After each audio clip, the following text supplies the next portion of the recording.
so everyone can hear me. So I will welcome you again to our very first technical community update.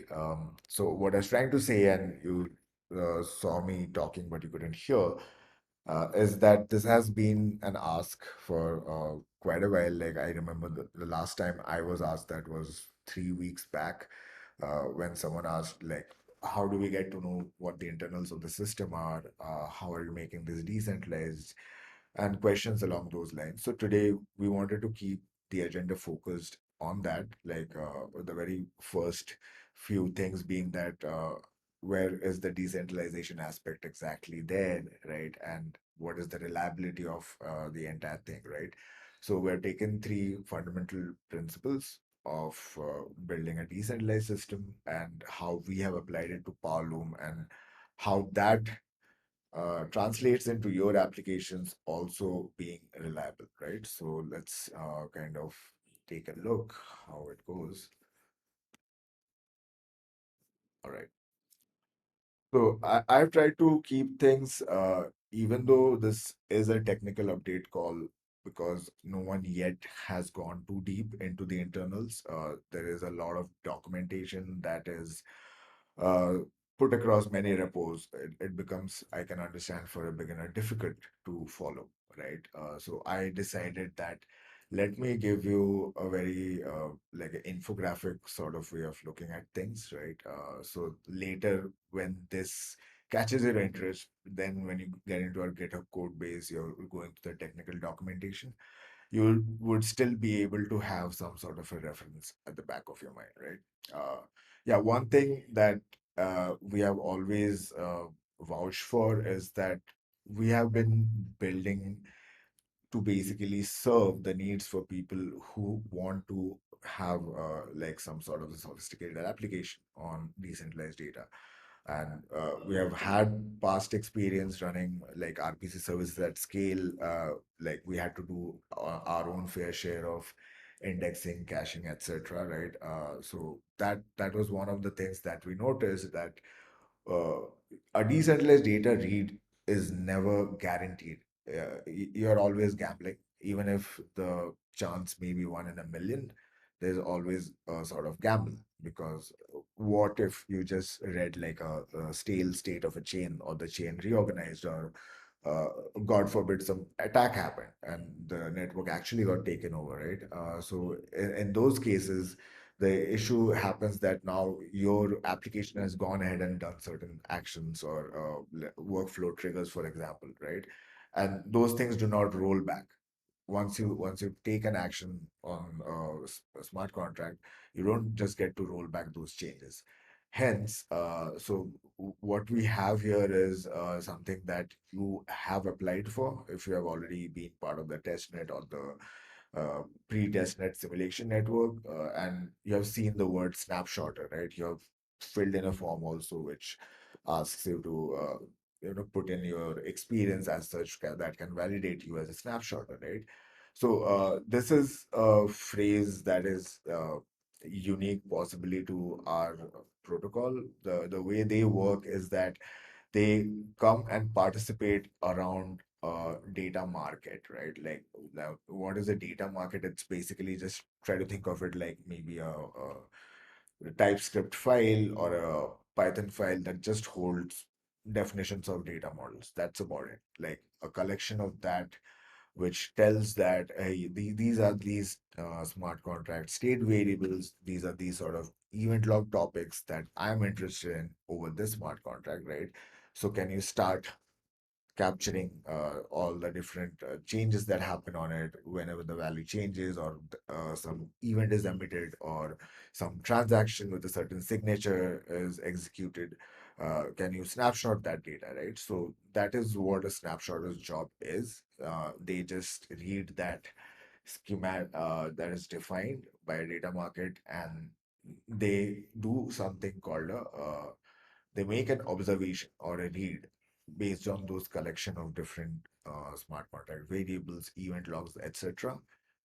Within very specific block height ranges, which are known as epochs, right? So I've just given an example, like if you could say that this epoch at n happens to be between 81 and 90, right? So that's like a uniform epoch size of 10, and within those 10 block units, you have all these different snapshotters. They're reading to the state variables, event log topics, which the data market has specified. So each of them gets a certain data unit as a result of it, right? So all of that is defined as a standard type.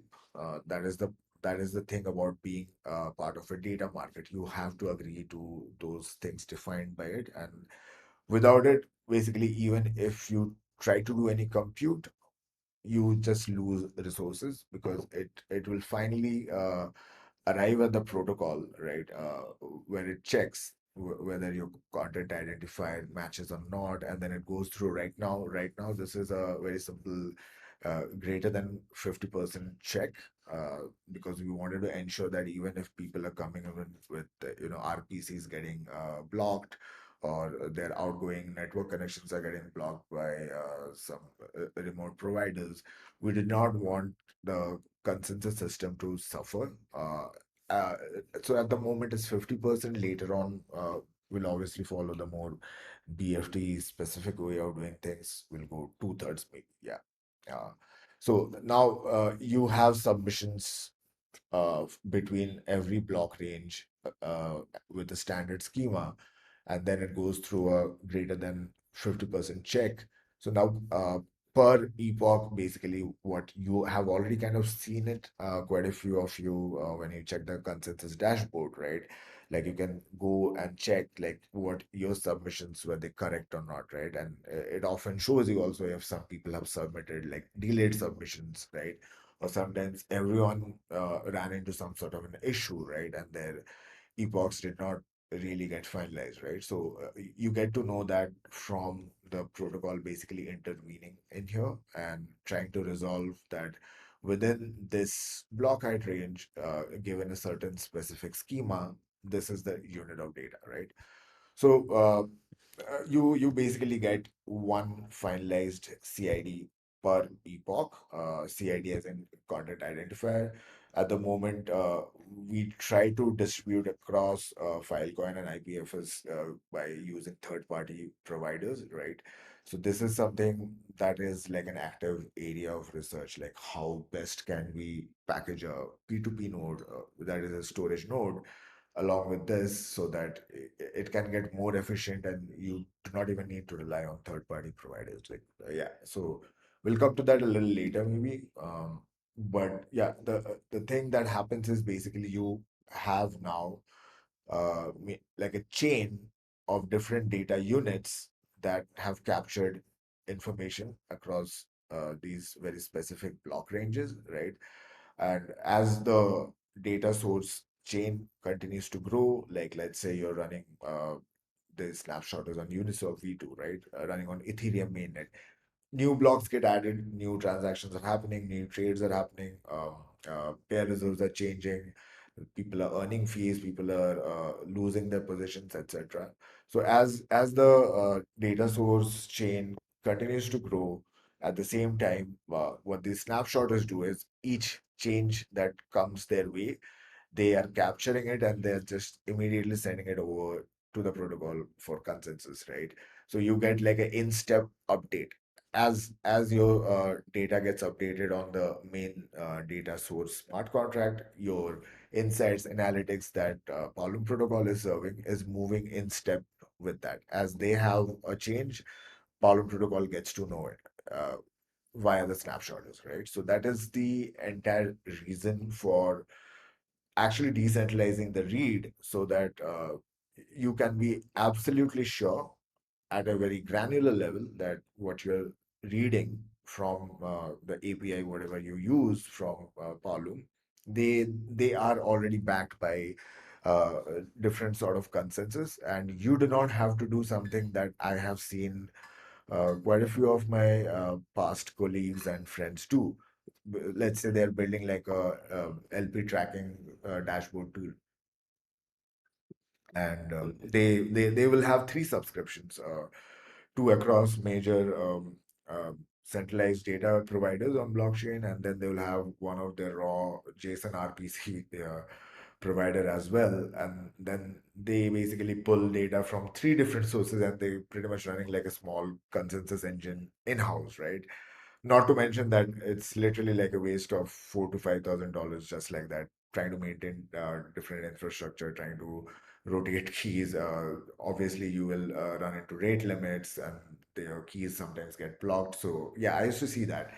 And this was just when we had begun working on Powerloom, right? So that was like another. Uh, it gave us confidence to know that we are going on the right path, making sure that everything that we take as a state observation, no matter how complex it is, we'll see how complex it can get uh, right now, right? So the question right now is, okay, you have between two block ranges, you know, this is exactly that data unit, but what use does this have actually, right? You can think of this like a time series database, which is living on decentralized storage with its indexes updated on the Polygon protocol, so that you get to have like a quick access. Like if someone asked that in the last 20 minutes, can you tell me what swaps have happened within this value range, or maybe within these five popular contracts, right? So a query could be that sort of a complex thing, but the very fundamental thing it comes is that what is the time period you're looking at, right? How much are you going to fetch the data over, right?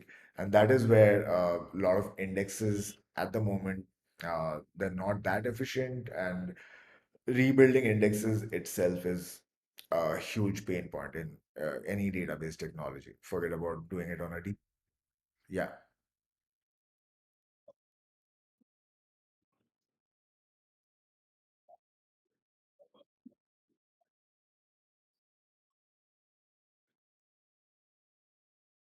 All right. You didn't know that.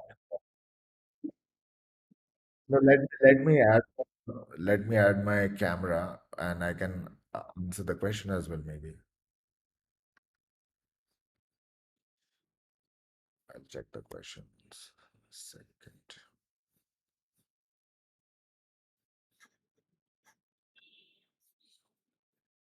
video capture. Okay, how is this? Okay, that took me all over the screen. Is this okay?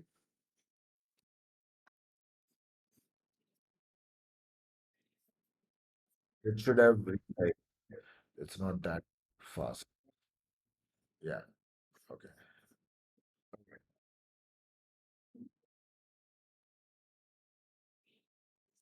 Uh, but I'm just checking the question. So yeah, I'm just checking. Okay, that's one question, but two parts. Okay. Uh, so the snapshotters themselves are not running a consensus. Does that mean snapshotters peer-to-peer network is only to share data between snapshotters without validating it at the snapshotter level? Okay, let's break it down, right? So the first question is, are you telling me the snapshotters are not running a consensus? So the way, at least I have understood how decentralized protocols work, is that you have peer-to-peer communication, right? And this is the part that I mentioned, that everyone who does a snapshot has to pass through the protocol's rules, that over this epoch, everyone's submission is known, which one happens to cross the greater than 50% threshold, right? So that is the consensus. So snapshotters cannot run a consensus. The consensus is the global state of the system all put together. That's how, whether you take proof of work chains, proof of stake chains, or any other chain, the fundamental unit does not change, that different peers have to come to an agreement, and then it becomes part of a global state, which gets replicated again across all the peers who agree to run by that protocol, right? So yeah, there is a consensus right over here. That's how it operates. How it is running, we are definitely going to those technical details by the end of this, right? I'll get you there. Don't worry. Then there is the second question. Can snapshotters fetch data from a different chain than Ethereum? If so, can the epochs be tailored for each external blockchain? Amazing question. I love this question. So for again, two questions. Let's break it down. Can snapshotters fetch data from different chain than Ethereum? Absolutely. Uh, we will be putting people as we go on to phase two and then closer to a full testnet launch. There are more high speed, high throughput chains on which we have internally tested. So yes, you can do that. And also, if you can do that, can the epochs be tailored for each external blockchain? Yes, because it's configurable. So that is what you know as the data market, right? It has defined these rules, right? That if you have an epoch lasting this long, right, and within that I need certain things from there. So that is part of the protocol, right? That is what the snapshot is agreed to when they join a data market. So the epochs will always be tailored, and it's not just it's set at a chain ID level or nothing like that. Like uh, at the moment, there could be like a very specific Uniswap 24-hour dashboard data market, and then someone could have a real-time dashboard data market, which does not need aggregation across 24 hours, but it does very fast consensus around 5 to 10 second intervals, right? So yeah, it will definitely be done. I hope that answers the question, right?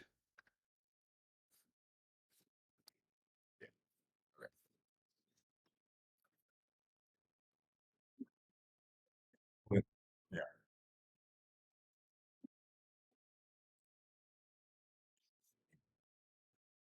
No, I love these are great questions. Like I haven't slept for 2 nights, so it makes it worth it. Like when we can get into these discussions, and I hope like our Discord discussions also move towards a little more technical territory. But we'll see where that goes. Right. So yeah, basically we discussed right now that within certain block height ranges, you get these content identifiers which denote a certain data unit, right? But what use does this have for me, right? The use is that now you have basically a time series database, right? Not living on some sort of a centralized storage solution and which comes with its own pitfalls, right? Indexes fail, sometimes fetches fail, etc., etc. Here, instead, what you have is like an entire time series database of, let's say, the only information that you have been interested in is how the token reserves of a Uniswap pair contract have changed over time, right? So since you have time series data and everything is exactly defined in terms of block heights, it becomes very easy for you to just say that within this time span, I need data, right? And then from there, you can do further extractions, aggregations, etc. Like I've given example over here. So you find out certain trade event log topics which will have values, right? Like if there is a swap happening on Uniswap, there's like amount zero in, amount one out, etc. Like that. You add them up, you get some sort of a trade volume. You also extract out fees information, things like that, right? So you do that with accurate precision, right? Saying that if I'm saying this is from the last 25 minutes, it is actually from the last 25 minutes. It's not based on some sort of an approximation. So that is something that this protocol supports right from the get-go. Like you can give it like a time-based query, or you can give it a blockhead based query. In that case, there is no translation as well needed from block height to a timestamp, right? So yeah, you can think of these as time series based queries and finalize snapshots against each epoch, a time bound data sets. It's exactly known between this time, this thing happened, right? Yeah, once you have the time span, you do the data composition and data engineering, that is like a fundamental thing, right? You do your filter, map, reduce, summation, etc. So that is the entire reason why this approach is so powerful, because we can build many different flexible ways of using that data, modifying that data, and using it for other purposes as well, right? Especially helps a lot with visualization tools, I believe. Yeah. By the way, yeah, so far we were definitely talking purely about like if it's one smart contract I'm tracking, and then I know between these block heights what were the snapshots like.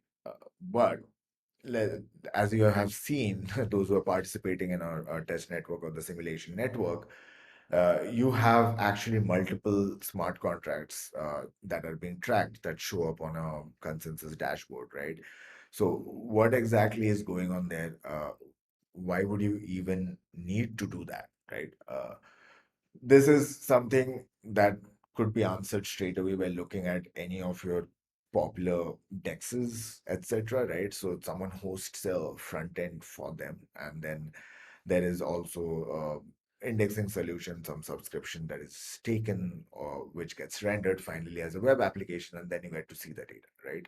So that is basically collecting state across multiple contracts, right, in a certain format. Instead, here you have these different snapshotters who have contributed the snapshots across multiple smart contracts. So now I've just given an example of three over here, right?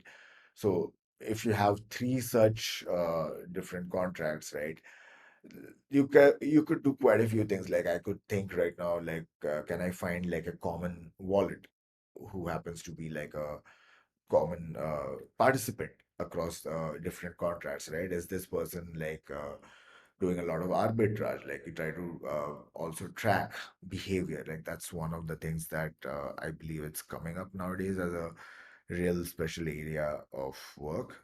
Hold on, let me just move my camera from here. I cannot see the. Okay, I hope you can see the part that I was talking about. Higher order aggregation, right? So yeah, like higher order aggregations are basically like if I have done a summation of trades for one smart contract, but then I need a filter based on these sums. So you basically got another order up high on that. And then it can basically be stacked on top of each other. And that is what is so much fun about that whole approach of functional programming as well. Like you just apply transformations and transformations and you get something that you need out of it, right?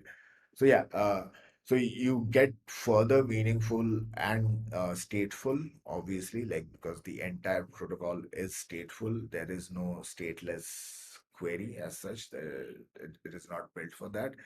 So yeah, you basically compose your different data engineering concepts upon these different snapshots, right? And then you get the data you need, something that could help you.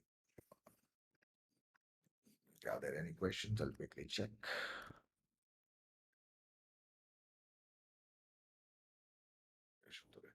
Yeah.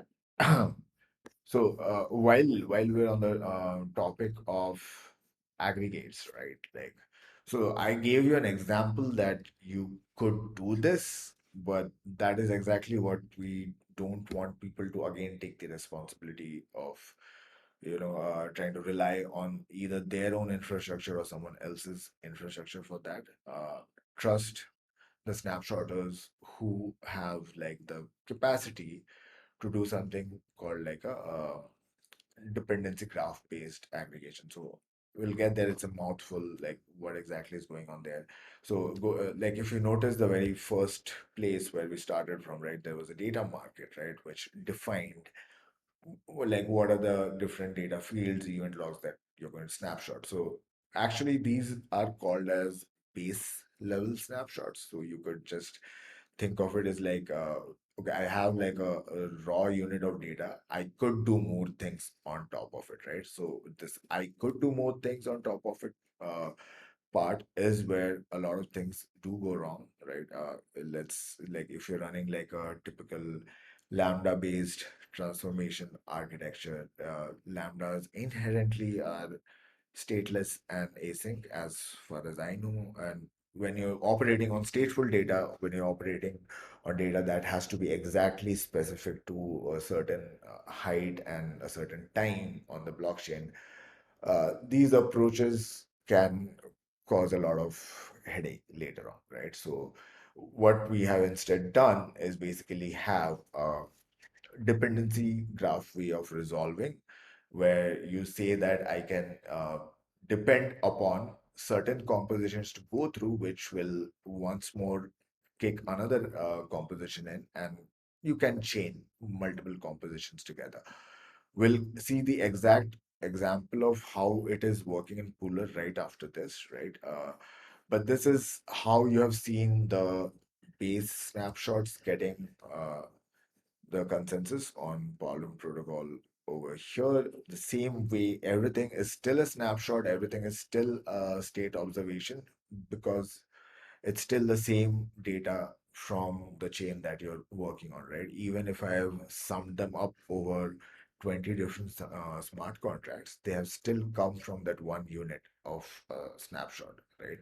So now you ensure that when you're doing these large data operations, your computation itself is right or not.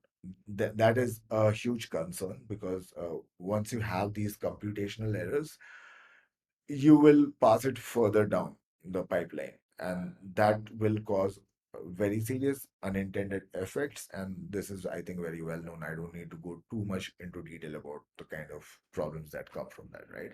So it's the same consensus engine at the moment. No matter how much of a higher order aggregation you do build, it is still supported by the protocol in the form of dependencies. We will now kind of try to see what is going on in Pooler, because this is the one that is out there. It's being run by people. So let's talk about that. And I have given you like some excerpts out of our own GitHub repository, right? So the the important thing here is I've been talking about base snapshots, right? So in Pooler, the implementation that is being run for the testnet and the simulation network, we are currently asking the participants, the snapshotters, to run just two categories of base snapshots. Just two. One captures trade volume information in this data model. You can see that it kind of captures how much the trade volume was in the token zero side and then the token one side. And then it also captures like a dictionary of events, which gives you further details into the kind of swaps that would have happened, or some mint or some burn that could have happened, right? And then you have something called a pair reserves snapshot, which is also self-explanatory. It just keeps a track of how the token zero and the token one reserves have changed. So this is the granular aspect I believe I brought it upon.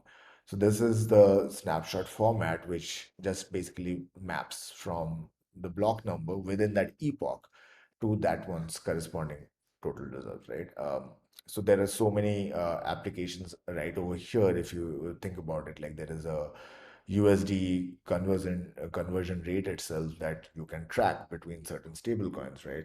And see how they are performing. What is the volatility of the market, right? Is someone trying to dump something on a stable coin to destabilize? You could get to know all this information, because once you have this, it's just building some filters on top of it, and then do a couple of map reduce, and then you know what is going on in the protocol as a whole, right?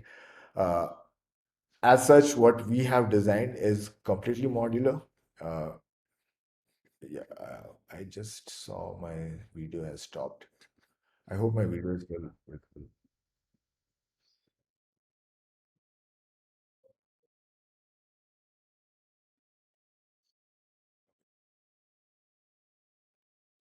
Right. Okay, it's not glitching too much, I hope. Okay. Yeah. So the examples I've shown you over here are actually from the same Pooler repository you're cloning from GitHub, right? You can go right in over there, and you can also see how well modularized it is. And a lot of this credit actually goes to Akshay, because he sat and kind of overhauled the entire legacy, like a monolithic sort of approach that was there earlier. Like there was no distinction between the data, the state part of it, and then the consensus part of it. So now we have something that, as we go further down this presentation, you will also see how you can use this modularization to start playing around with these. Like you could hypothetically launch your own like local snapshotter, right? Just running just for yourself, right? And snapshot a whole different format of data. That's absolutely possible, and that is how systems should be. If you wish to fork and run this as a decentralized system of your own, it is absolutely possible. You just wanted to put it out there, even though we are bringing in a lot of trust and a lot of participation through our data markets. As a decentralized network participant, you are absolutely free to check out how the system works, right? So yeah, these are like the two base snapshots that we are handling at the moment, right? We wanted to check how people's resources hold up, what sort of query optimization we can do when we're tracking such data or changing on the smart contract, right? So that is the work that has been going on.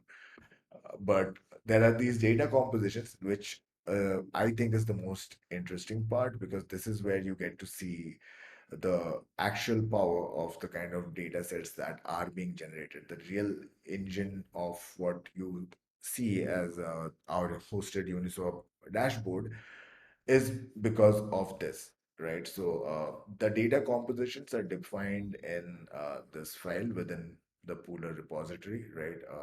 So yeah, you can just check the Pooler repository, go into a browser, you should be able to find these, right? So one of the rules, right, in aggregator, maybe like I can just open up the, hold on, I need to add a window. I wanted to show you how the dependency is actually pretty complex, right? So let's take a quick look at that.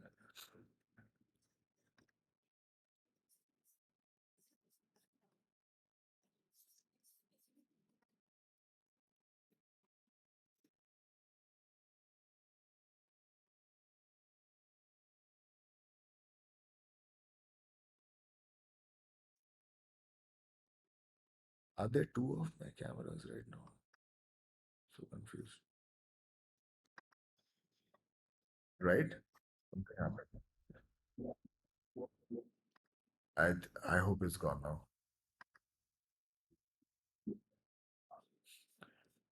Yeah. Yeah, I will now open my code window and I'll try to show you.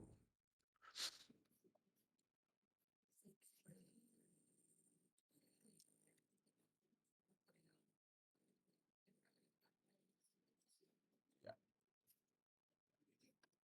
Uh, is this is the display coming correctly?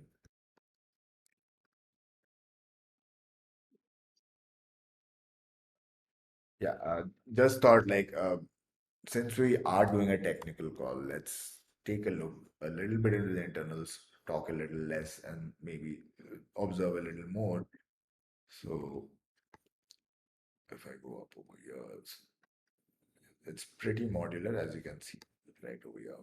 But yeah, the part that I'm interested in showing you is the config of uh, aggregator and how it's designed, right? Yeah. So what you have is, let's say, the pair contracts trade volume, right? Pair contracts trade volume, you have been calculating, and every epoch there is a snapshot taken, right? Now, the first very obvious requirement that comes out of such DEX's data is that what happened over the last 24 hours, because that's like the most fundamental data point that a dashboard would like to show you, right? So, and this is just purely over one pair contract, right? So this is a lot of typing is here. This is a typing of single project that tells you that here the project that you're basically seeing is the data market around that one single contract, right? So it's just a term that is used internally for pooler, but it actually makes no difference in how you participate as a snapshotter, right? Yeah, as a snapshotter, you start off with like I had shown you the config file that you have and a project example. So this is the list of, for example, units of pair contracts, right? That you want to track, right? And then on top of it, now I start building an aggregation. So I have for each pair contract, I can have a 24-hour aggregation, right? So there is the aggregation worker itself, which stays inside here. If you go to the module of Uniswap v2 under aggregate, so you can see the logic is actually right over here. So if you ever have time, you could actually go through and see there's a lot of fallbacks, there's a lot of calculation that is being done to make sure that the 24-hour data that is being served is being calculated from like the span of epochs that actually satisfy that condition, right?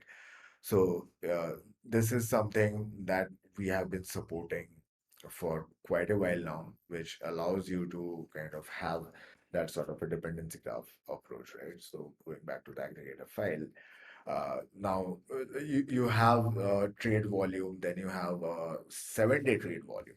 Like you had a 24-hour, you could have a 7-day trade volume, right?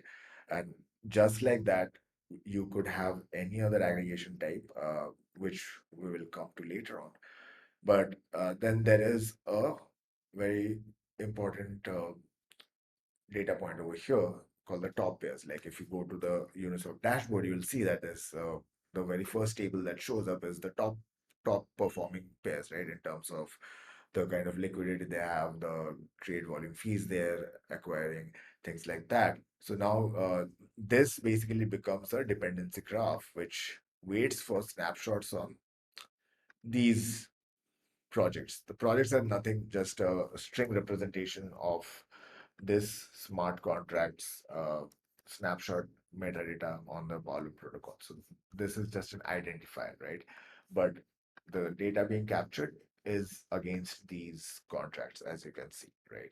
So these are all auto filled out. They get auto generated, right? And what we are coming up with, like what Swaroop wanted to give a teaser, is something like that, where you get to have like dynamic sort of aggregation. But yeah, I won't spoil too much of that. Yeah, well, what you see over here is that what the top pairs waits for, let's say for this contract of 0x B4, right? It has a dependency on its 24-hour trade volume to get calculated, right? As well as the pair total reserves, right?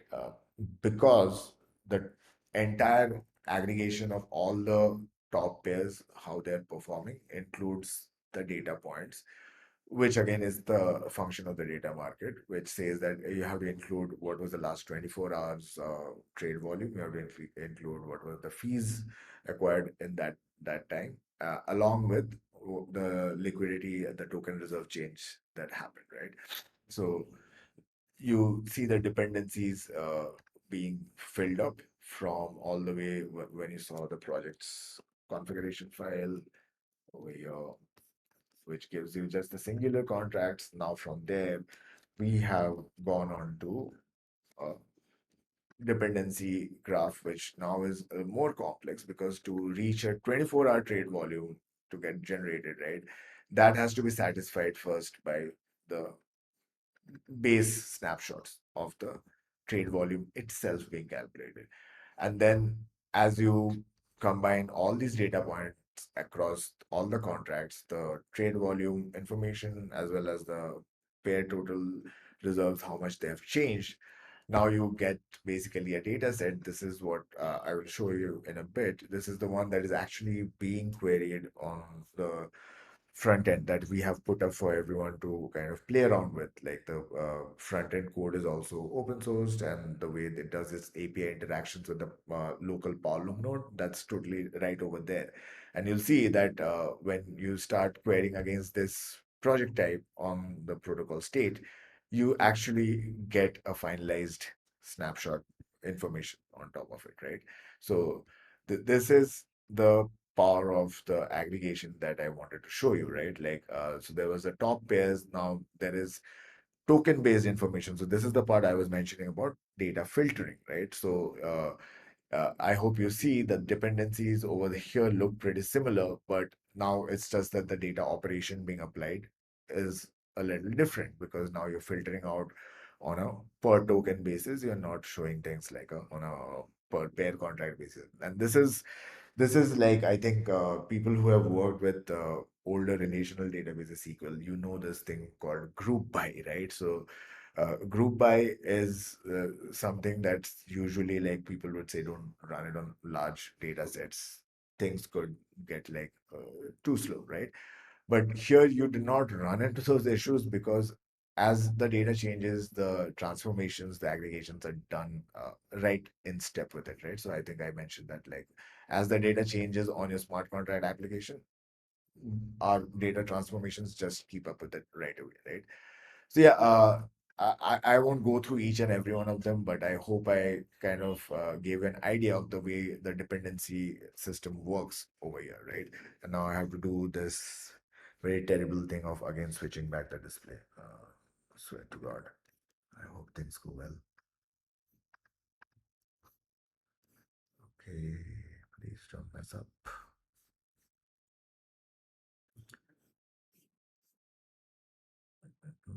Somehow, just trying to find our display.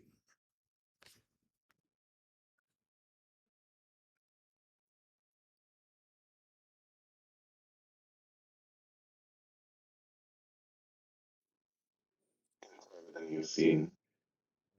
Changed back to the whole display itself. The window approach was just too much.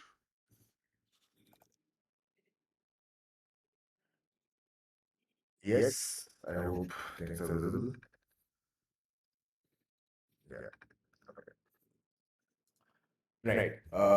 So that was like a little bit of a lowdown into what actually is the most beneficial part of the puller implementation that we have put out there, right? Hold on, let me just get to the actual thing, which people do have a lot more question around, like how I started the call with saying how that question was there. How is it decentralized exactly? Can you tell us? So, at the moment, what we are running specifically for our pre-testnet and the first wave of testnet participants is the protocol state, the protocol consensus logic is put on a Solidity smart contract, which runs on Yeah, Anomit, sorry, there is some Sorry. audio issue. That's a double audio coming. double audio. Yep. Like an echo, yeah. So sorry. It's not very intuitive. I hope it's gone now.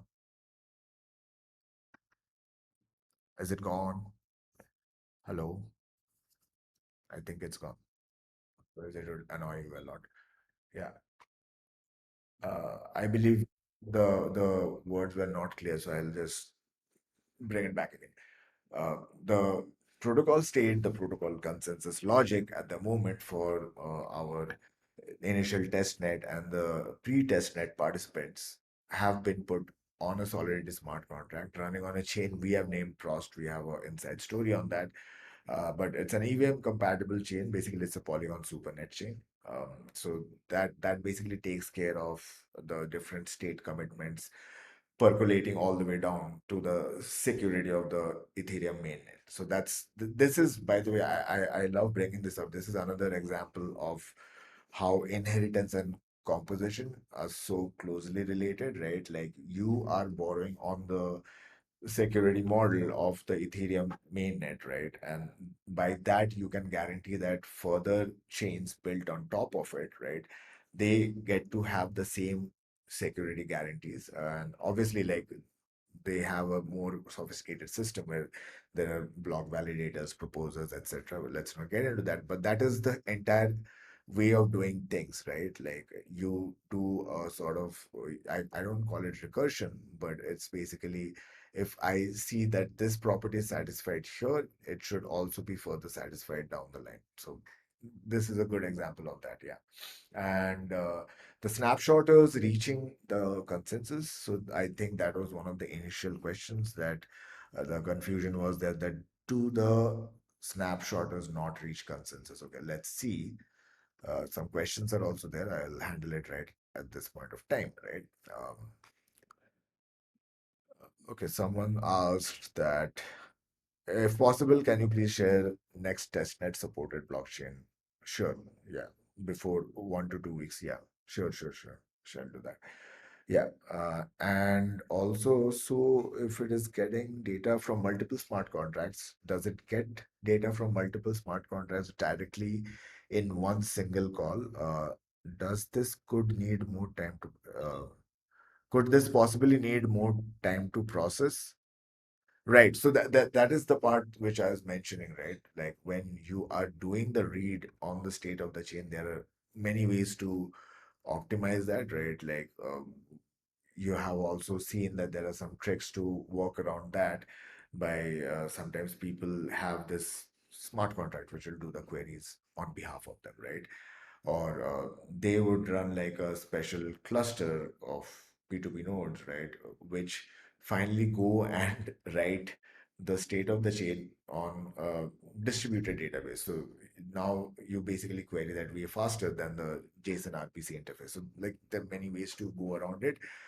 But yeah, if your question is that does the complexity of the data mean that there will be more time needed to fetch it? I don't think so because it's just like if you start the base snapshots at a very atomic level, keep that very basic, you can just add most smaller units of aggregation on top of this. So to keep things atomic so that you can actually take advantage of the fact that blockchain gives you little information, so state transitions at a time. It doesn't want you to deal with a whole chunk of data right away. And if there is a whole chunk of data, the only thing you need to know is can I trust it? So that is where the whole issue of Merkle proofs or optimistic proofs, ZK proofs comes in, right? But at the moment, we wanted participants to not get bogged down by entirely too many components in a moving system. As you can see, like even with the minimal system we have been trying to test you on, that itself has so many moving parts, including how the data itself gets pushed through different epochs and then aggregations happen on top of it, right? So this logic at the moment, yeah, is in a Solidity contract. It handles the finalization of snapshots, which I've shown you.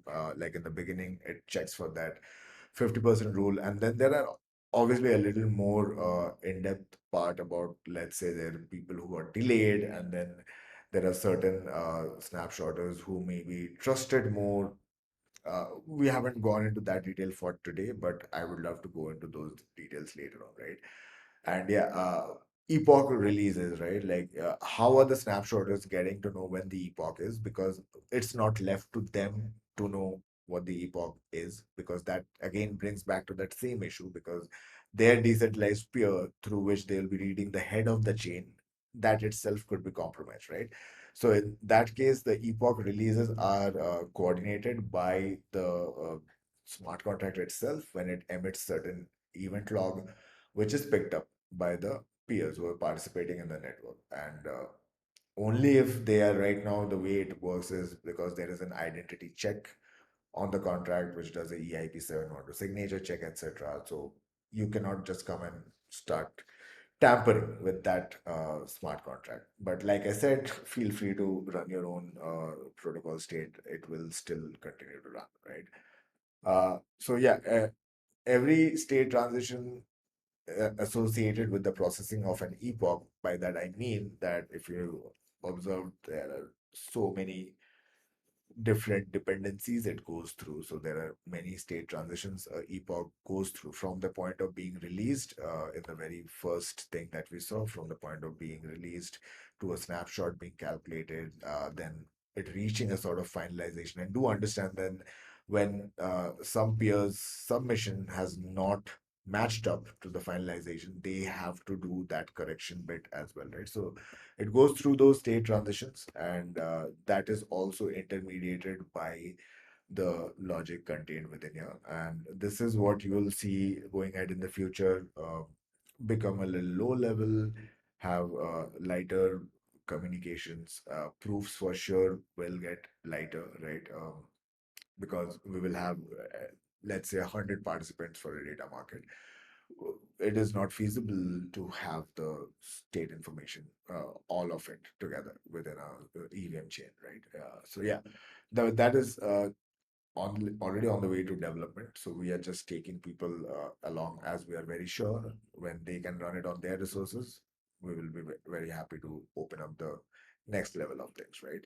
Uh, the use finally of the pooler implementation, if you have not noticed so far, but yeah, if you have run a node, you can tunnel into your local localhost 3000 and kind of access the same front end, right? Because we run it in your container as well, right? That's the fun part of it, that if you have a node, it does have a data API of its own on which you can build a front end like that, right? So here it's hosted, we hosted it.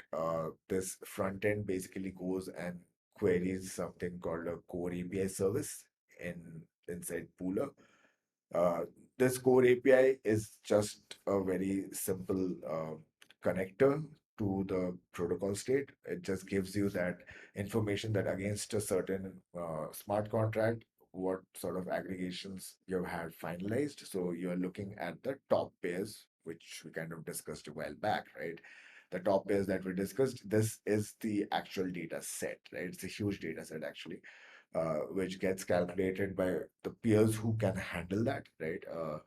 And then it reaches a consensus so that you can be absolutely sure that this dashboard that is being served over is not based on uh, cutting corners, making approximations, leaving out some data, leaving out some fields in the transaction because you cannot possibly fix the index while the querying is going on, right? So, yeah, the front end implementation, I would highly suggest anyone who's interested can go through it and see the information that is returned from core API to the front end. It's usually around these IPFS CIDs, right? And that IPFS CID itself is at the moment, like for the simple use case, is the identifier of the finalized snapshot, right? So that is something that we wanted deliberately for people to go in and take a look. So since we're having that discussion today, I would be very happy to even help people through this. If you have questions and all, you can definitely ping us on Discord, right? If you try to go through the code and you're not able to follow through, we'll be happy to help, right? Uh, yeah, so this dashboard is something that at least we can say that as long as it is showing that there is a certain synchronization happening. Let's see if I can zoom in over there. Can you see this part? Yeah. So this is the part where I was saying that you can be absolutely sure that what is being served is up to a certain block height and exactly synchronized with the rest of the blockchain, right? So this is something that you get as a feature without even having to do anything extra if you start consuming data from Powerloom, right? Top tokens, yeah, we saw that aggregation dependency, right? Let's see where we are. We have a bunch of repos actually at this GitHub link. Like if someone has gone through it, you would see there are a lot of repos, right? But what I would suggest is that since you have been introduced to the protocol by the snapshotter implementation, which is Pooler itself. Oh God, the screen is again going wrong. Yeah, no, it's not. Yeah. it would be really like we could really appreciate that if you would fork the available repos, right? If you could, like someone asked, like, can it run for other chains? Yes, feel free, because the README is the like really it's a deep dive. Like it goes very very in depth into how do you configure, how do you set up this snapshotter node, and then what if you want to extend it with a different data point. That is as well explained over there. Like we have explained it with code examples, so that when you go through it, you are not in any doubt like how exactly this snapshotter is actually functioning, right? All of it, they have code samples which point to the places where these features are there, right? Yeah, so the modular approach, you could even try, like, let's say, like, if you have the energy, go and fork this and write a Unisolve V3 module. Like, you don't have to delete anything, everything stays the same. Just write a Unisolve V3 module, maybe, right? So you could get your hands on, and you don't have to do something sophisticated. Like, you could just do a very basic thing, like show the slippage maybe, right? So that's a very simple formula to calculate. You need very small information to even snapshot. Just an idea, right? So we will further explore this through more of our hackathons, bounties, etc. Right? And obviously there are a lot of new engineers who are joining our team, so you'll see more of these use cases also come out. So we would like to hear from you, right? That if this is an approach that can help you, feel free to bring up these productive topics of discussion on the Discord, right? That's what we are there for. And we're always like very much happy to help with anything related to helping you with your data needs, like absolutely anytime. And yeah, so thank you so much for your time. I mean, Akshay, I didn't give you a chance to speak, right? But maybe you can answer a lot of queries, because a lot of design decisions that have gone and have been like your brainchild, right? So, have there any more questions that have come in?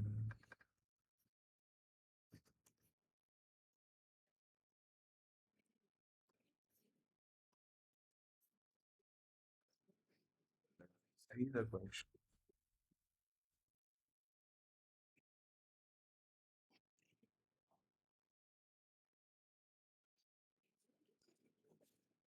And yeah, thanks for the patience with the glitches and the different mess ups.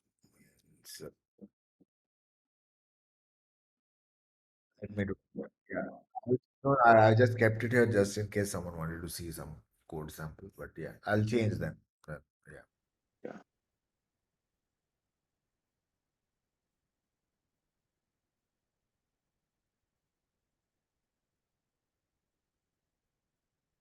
Meeting. Okay.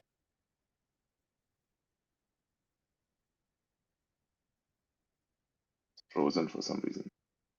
Yeah.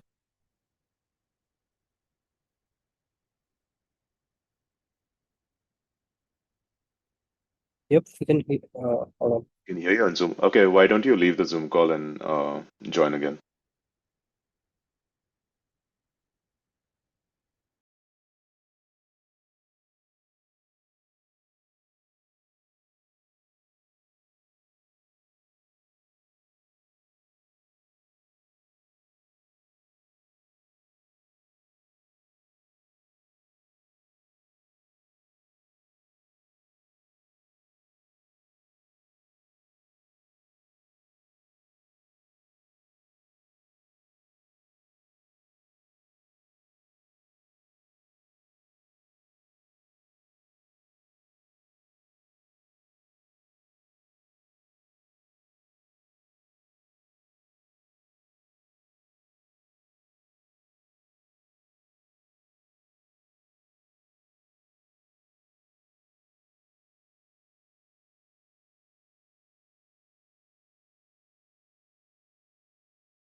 something on the stream, if somebody can say something. Okay. But you have not joined the Zoom audio, so you gotta. Okay. Yep, it's working now. Yeah. Okay. For those who are sort of joined the stream now, uh, we realized that probably one, the link was wrong. It was pointing to a different sort of webcam streaming. And then we were talking on the stream for quite a while. Few people sort of recognized that. So I think there were some updates that I did share. Now, there might have been audio issues back then because I think in the beginning of the stream, people couldn't hear you, right, Anumit? So what we'll do is I'll sort of repeat that. But before I get to these things, maybe if Akshay, you want to address a few things, that'll be great. And then I'll sort of wrap things up. Yeah, totally. So, yeah, so let's start with this one only. Updates about next week's snapshotters and all of that, right? So yeah, currently we are running our uh, analysis on this week's data for the pretest simulation.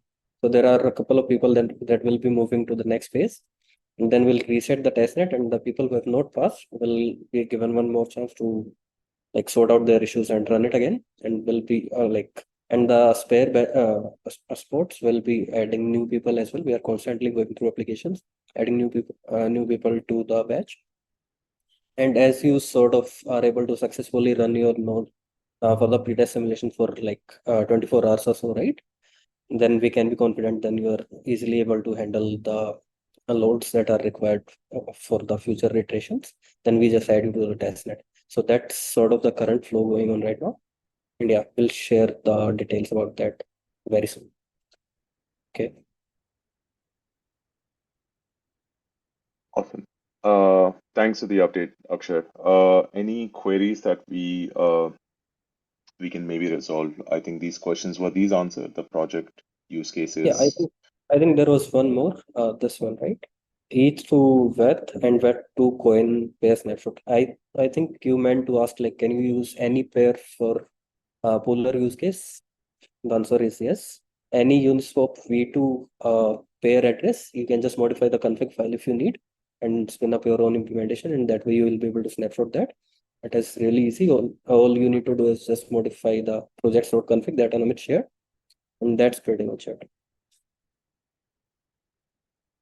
Yeah, I think Anomit covered most of the other questions, so you Awesome. can go ahead. Yeah. Cool. So I think I'll address a few about the use cases and stuff. So this is like one of our core use cases that we talk about, Pooler a lot. But there's a lot more that we have been working on behind the scenes. And the idea is eventually Powerloom becomes a sort of a data market, right? So it allows developers to also build on top of it. So today the team is the one sort of seeding the market with use cases, also optimizing for it. So this is like a progression, right? So we are starting with this testnet, allowing snapshotters to run their own nodes. So if you've sort of seen other solutions out there, a lot of them claim to be decentralized. I'm going to be on public record saying this for the first time, but they are not, right? You cannot run their nodes. You mostly have to talk to some sort of a centralized API, and we were crystal focused on that, right? For the last, it's been almost 3 years since we first came up with the idea, and I would say probably a year and a half completely working towards ensuring that the protocol runs. And I know there's a few of our snapshotters on this YouTube stream as well, and they can attest to it. There's about 40 of them running our nodes, and they're taking part in the real consensus. It's not like some sort of a database engine, right? And that's why it's very critical that it works smoothly. And we'll be shipping more use cases as well. You'll be hearing about it from our GitHub. There's something we have planned for phase two as well, and I'll get to that. That is also sort of a small use case of our protocol. Token utility and other concerns, since this is a public call and we don't have a token that is live yet. It is something that I cannot talk about publicly at the moment. But when it is, right, there will be information that will be shared for that, how it works, how it ties into the system. As of now, you can sort of take a look at what other protocols do. So we're not trying to reinvent the wheel here, right? So we're trying to come up with a way where, it works very smoothly with just like other protocols do. but how the utility will work is something we will discuss in the future. At the moment, all we are doing is giving out rewards of like of a future thing, and it's also restricted to certain jurisdictions, which is why since this is a public live stream, I got to be careful, especially even where I'm calling from, right? I actually cannot access our testnet page, so it's actually which is why we have a team, right, helping to do that. Okay. Um, there was probably a few more things about why should people choose Powerloom. So yeah, decentralization, right? That's the number one thing, right? And the idea is how we have built systems where a single node going down doesn't bring the network down. And you can still access data when you have things like IPFS, and we're sort of not reinventing the wheel, right? So it's not like a protocol that is so complex that someone can't pick it up. So if you guys don't like our team, you can just fork it very easily. Unlike others who say, go ahead, fork it, but it's so hard to fork, right? Like we're using existing protocols, we're sitting on top of that, which is why it makes it so easy for others to use it. Okay. And I think since we're pretty much running a little behind on time, um, and I'll sort of address this probably the updates that I did give in the beginning. So I don't know how YouTube is going to now show it at the end. Is there going to be updates at the beginning? We might have to turn the recording off. Sorry, the recording might go private for a bit while we edit it out and then share it again for you guys, right? I believe Anumit is also taking a copy for this very reason as a backup. You're muted, Anumit, if you're saying something. It's okay. Uh, as you can tell, a lot of us are a bit sleep deprived, busy working on. Awesome.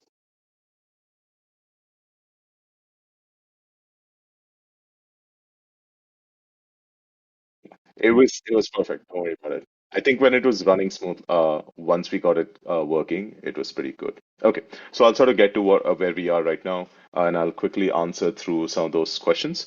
So phase one, we're still adding snapshotters. Um, Ideally, I think the goal was about 45, 60 days that we will accept applications. We are already in a waitlist mode because there's such a long queue of people. Remember, the slots are still 100, right? And there's almost 5,000 of you have registered for it. So realistically, it's not possible to onboard everyone. And I know it's disappointing, but we are working on some things, right? So the phase two, which we'll probably reveal more details on our next call. I believe the announcement should happen first week of October, so we're very close to it. This will allow all 5,000 of you to participate this time, right? There will not be, so imagine that's like 50 times the slots. Obviously, it'll have a different structure on how we incentivize the testnet. So all of those details will come in. The task will be much simpler, right? This is meant for end users who may not have DevOps experience to run snapshotters or who cannot do the same duties as snapshotters because it's hard work.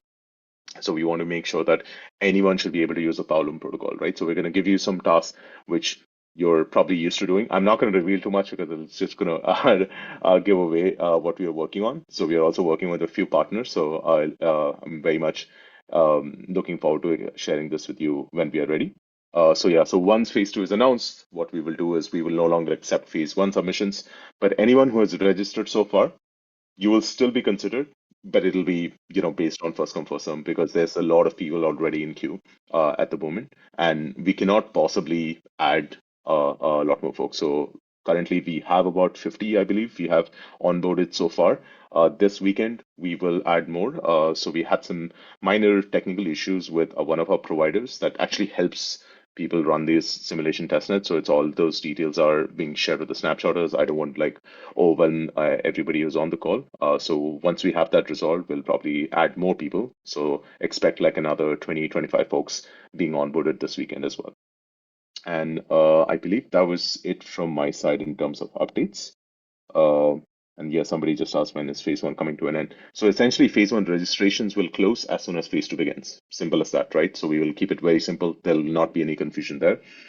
As for phase one snapshotters, they will continue snapshotting until the testnet is over, which is about, we are planning about 3 months from when we first announced it. I think the testnet got kicked off on the 31st of August, so it should at least run till September, October, November, right? So end of November, I would say. That's the plan. And we'll probably give an update if it has to be extended for whatever reason. Of course, the network will continue on it. It's just that the reward system will change once the phases end. And I believe that is it because I don't see any other questions. There's hopefully that should be good to go, I think.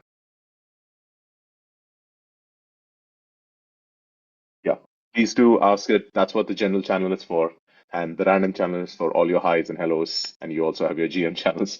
So please do ask questions. We would love to answer them on general. And we will figure out how to get this recording over to you guys in a bit, because obviously we'll have to figure out how to edit.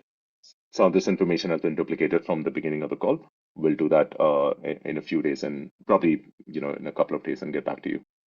All right. Thank you so much. Yes. Yes, there's been some questions around people wanting to join the team.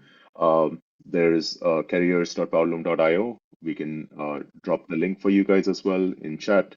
Let me do that actually, because always reading out links is much harder. So please do share it with your friends. If you're not an engineer, we would love to have grow our team so that we can actually build the protocol faster to you guys and have even more people on this technical call. But again, there's a lot of other people too. Just keep in mind who support this. Pratik, who's not on the call right now, so he's helping us from the non-technical side of it. There's couple more people who are joining us in the next week. So, but yes, we are always open to more engineers. Please do share it with your friends. And if you're an engineer, please ask us on Discord as well. But the roles are pretty much open, and Anumit will sort of get back to you with a screening call if you're a good fit. Okay. All right. Anomit, Akshay, any last words? Otherwise, I will just end the stream.